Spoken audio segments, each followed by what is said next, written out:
용용이의 경제학 교실. 안녕하세요. 용용입니다. 드디어 2023년 새해가 밝았습니다. 구독자 여러분, 새해 복 많이 받으세요. 오늘부터는 약속한 대로 고등학교 1학년 통합사회 과정에서 나오는 경제 내용에 대해서 알아보도록 하겠습니다. 아마 전반적인 내용은 중학교 경제를 다룰 때, 중학교 사회 시간에 나오는 경제를 다룰 때 대부분 다뤘던 내용이라서 크게 어려워지는 내용은 없을 것 같습니다. 그런데도 불구하고 이 통합사회를 다루는 이유가 뭐냐면, 이제 고등학교 1학년이 우리나라 국민공통 기본교양 마지막 학년이거든요. 그래서 고등학교 1학년까지 내용을 대한민국 국민이라면 누구나 알았으면 좋겠다 하는 내용을 담아두고 있고요. 그래서 고등학교 1학년 내용은 전반적으로 봤을 때 중학교 내용을 전체적으로 리뷰하는 성향이 강하다고 개인적으로 생각하고 있습니다. 그렇기 때문에 우리가 다뤄야 할 내용도 중학교 때 다루었던 내용들을 또다시 다루게 되는 경향이 있고요. 하지만 그 내용은 조금 더 깊이가 있어지고요. 그 시간은 전보다는 많이 줄어들게 될 예정입니다. 살펴보면 5단원이 경제 내용이거든요. 그래서 5단원 시장 경제와 금융이란 파트가 있고요. 그 안에는 다시 4개의 단원으로 구성되어 있습니다. 자본주의의 전개 과정과 합리적 선택, 시장 경제와 경제 주체의 역할, 국제무역의 확대와 영향, 자산 관리와 금융생활 이렇게 나눠져 있는데요. 아무래도 자본주의의 전개 과정과 합리적인 선택은 중학교에도 똑같이 다루는 단원들이 있었고요. 시장 경제와 경제 주체의 역할마저도 처음에 1단원쯤에서 다루었던 기억이 있습니다.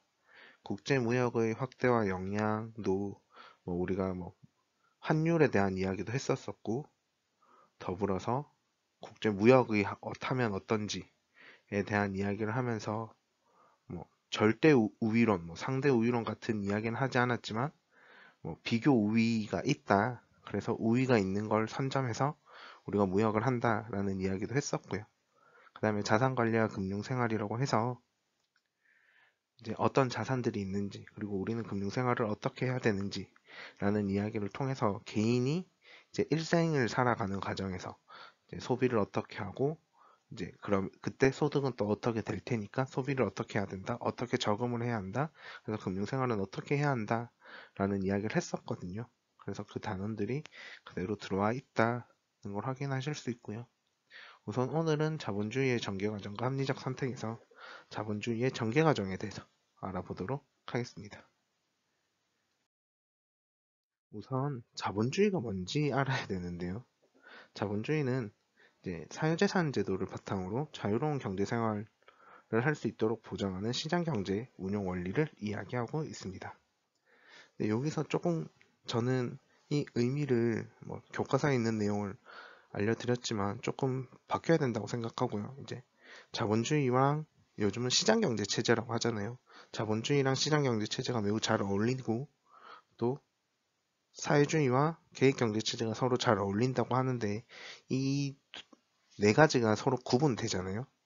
그래서 사유재산 제도에 바탕을 둔다는 건 자본주의가 맞다라고 생각을 하는데, 자유로운 경제활동을 하는 거는 시장경제 체제가 조금 더 맞다고 생각하고요.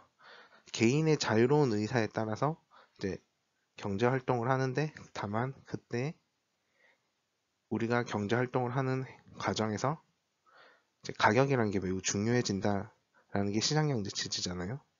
그래서 의미에서도 사유재산 제도를 바탕으로 하고 있다는 것까지는 전 자본주의라는 말에 매우 동의하고 있지만, 자유로운 경제활동을 할 수 있도록 보장하는 시장경제 운용 원리라는 거는 좀 시장경제 체제라고 설명해야 되지 않나라고 개인적으로는 생각하고 있습니다. 그리고요, 또 이제 특징으로는 개인과 기업의 사적 이익의 추구를 인정한다라고 나와 있고요.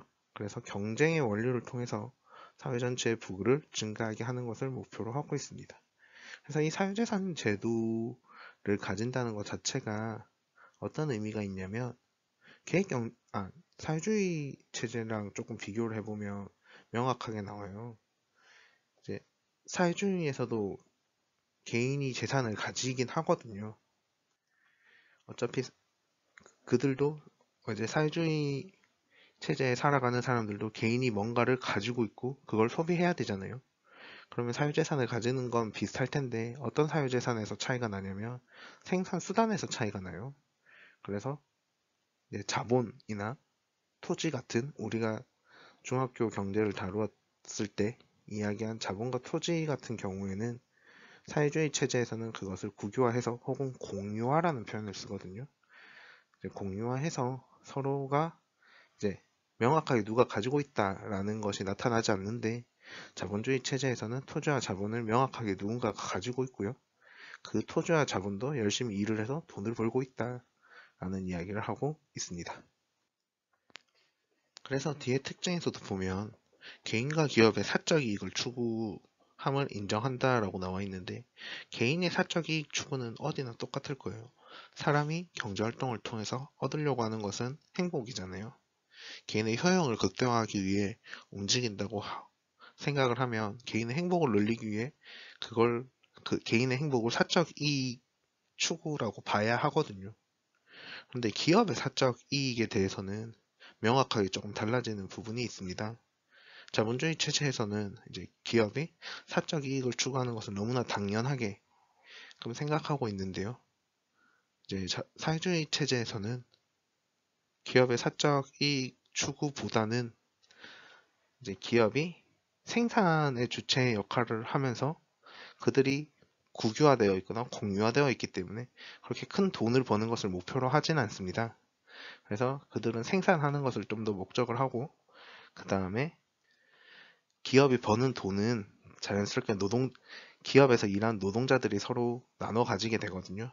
그렇기 때문에 그 사적 이익을 추구하는 과정에서 조금 차이가 있다라고 말씀드릴 수 있을 것 같습니다. 그리고요, 책에는 명확하게 나와 있지 않지만 이제 시장경제 체제에 대해서도 우리는 알아둬야 할 필요가 있다고 생각하거든요. 시장경제 체제는 아무래도 가격 체제에 맞춰서 우리가 원하는 것을 사고 원하는 것을 파는 형태를 말하는 거잖아요. 그래서 의사결정을 하는 과정에서 이제 가격에 의해서 움직인다라는 이야기를 하고요.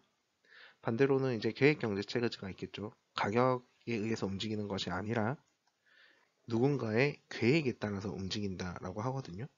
그래서 그 계획을 누가 세우냐면 이제 국가가 세우기도 하고요.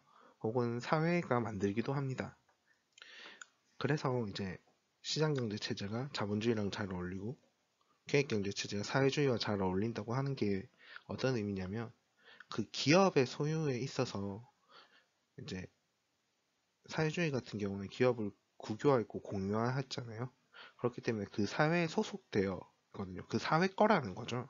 그렇기 때문에 그 계획에 따라서 사람들이 모여서 계획을 세우고 그 사회 내에서 계획을 세우면 그 계획에 맞춰서 기업이 운영될 수가 있어요. 하지만 자본주의 체제는 그 이제 기업도 누군가의 자본에 의해서 돌아가는 거고요. 그 자본도 누군가의 개인 거잖아요. 그렇기 때문에 기업도 누군가의 개인에 의해서 개인의 힘이 매우 큰 영향을 미친다라는 거죠. 그래서 이제 그 개인의 사적 이익을 추구하는 과정이다 보니까 그게 가격에 의해서 우리가 사적 이익을 추구할 수 있게 되는 거잖아요. 그러다 보니까 자연스럽게 자본주의가 시장경제 체제와 조금 더 잘 어울린다라는 이야기를 하는 거고요. 또 우리가 요 최근에 뭐 기업들을 봤을 때도 기업이 사회에서 이런 걸 요구하니까 너네가 이런 걸 만들어줘 라는 이야기보다는 기업이 시장 상황을 보고 시장 상황에 맞춰서 어떤 것을 팔면 좋겠다 해서 그런 것들을 특화해서 파는 경우가 더 많잖아요. 그렇기 때문에 사적 이익 추구가 자본주의와 좀 더 잘 어울려 자본주의의 특징이고 그게 시장경제 체제와 좀 더 잘 어울린다 라는 내용을 이야기하면서 오늘은 간단하게 마무리하도록 하겠습니다. 질문 있으시면 댓글로 남겨주시고요. 구독과 좋아요는 필수입니다.